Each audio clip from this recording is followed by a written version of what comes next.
السلام عليكم ورحمة الله تعالى وبركاته. كلنا وعنا ونكسنا خيارتنا داون إسرائيل كستوى دافها عالم كجوكتا. هل كان نقد داون إسرائيل وهل كان نقد داون إسرائيل هدي بها ود لقراضه وحنودين سو قدبنا وحي عنودين هينو يدي كنا دكتيه. وحنودين هينو يدي كنا دكتيه وحد كنا داون دونتا وحنا نوسي وجنا هاي وحنا كميدا قضب بضع عنودين هينو هدي بها ود لوسورة جليان رمني عندي سو قدبنا.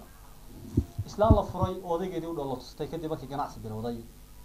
islaanta adduunka ugu buran saaka markii la yaacay xagga orodka lambarka ugu horeeyay koow loo yaqaan ama wanka gashay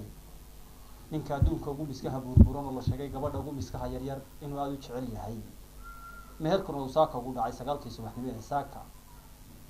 ninka adduunka ugu wariyaysan oo la sheegay inuu bilaabay qabyaalada ugu khatarsan ee reerkooda ku dhaqmo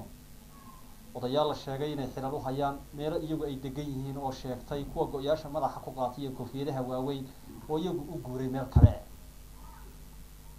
niman iyagu doonaya waxa iyagu aad u jecel yihiin hase ahaatee la sheegay inaysan raad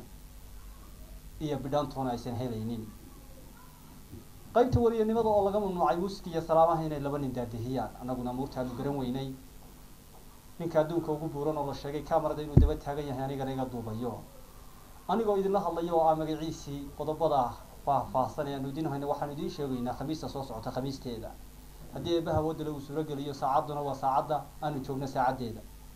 xilligaadna daawanaysaan waa xilli habeen sii carraabaya maalin aan la gaadhin oo xilligu uu yahay cirguduud intaynu mar kale kulmi doono haddii eebaha wadda lagu suuro geliyo waa annagoo idin leedahay maxaad naga daawanaysaa biyaan cabaynaaye intaasaan ugu soo noqday biyihii markaan cabay kadib warkii iga raalli ahaa dad baa xaggan iga dambaysa wax ka garaacaya muuji qaraxiyay waxay maagan yihiin intaynu mar kale kulmi doono waxaan idin leenahay annagoo baqayna oo ka baqnay